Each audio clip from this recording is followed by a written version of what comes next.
যদি আপনাকে বলা হয় মাত্র 1 মিনিটের একটি দোয়া আর আল্লাহ মাফ করে দেবেন 90 বছরের গুনাহ, আপনি কি বিশ্বাস করবেন নাকি বলবেন এটা কি সম্ভব? কিন্তু প্রিয় ভাই ও বোন, এটা কোনো বানানো কথা নয়, এটা রাসূলুল্লাহ সাল্লাল্লাহু আলাইহি ওয়াসাল্লামের শেখানো দোয়া। আজকের এই ভিডিওতে আমি আপনাকে সেই দোয়াটি শোনাবো, তার অর্থ বলবো এবং কিভাবে পড়লে এই অগণিত সওয়াব পাওয়া যায় তা জানাবো। সুবহানাল্লাহি ওয়া বিহামদিহি। আল্লাহ পবিত্র এবং সমস্ত প্রশংসা তারই জন্য। এই ছোট্ট বাক্য কিন্তু ওজনের দিক থেকে কিয়ামতের মিজানে অনেক ভারী।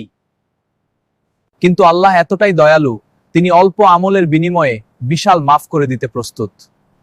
ধরুন একজন মানুষ 80 বছর বেঁচে আছে, কত ভুল, কত গোনাহ, কত অবহেলা, কিন্তু আল্লাহ এতটাই দয়ালু, তিনি অল্প আমলের বিনিময়ে বিশাল মাফ করে দিতে প্রস্তুত। ফজরের পর ঘুমানোর আগে হাঁটতে হাঁটতে, রান্না করতে করতে, অফিসে বসে আল্লাহকে স্মরণ করি এবং তার প্রশংসা করি।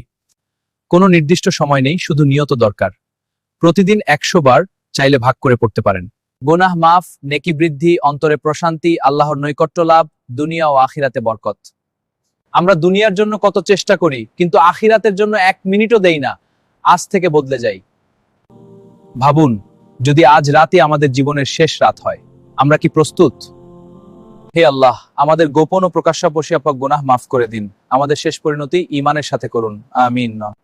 সুবহানাল্লাহ, সুবহানাল্লাহ। যদি আজ নতুন কিছু শিখে থাকেন তাহলে ভিডিওটি সেভ করুন, শেয়ার করুন, কমেন্টে লিখুন সুবহানাল্লাহি ওয়া বিহামদিহি।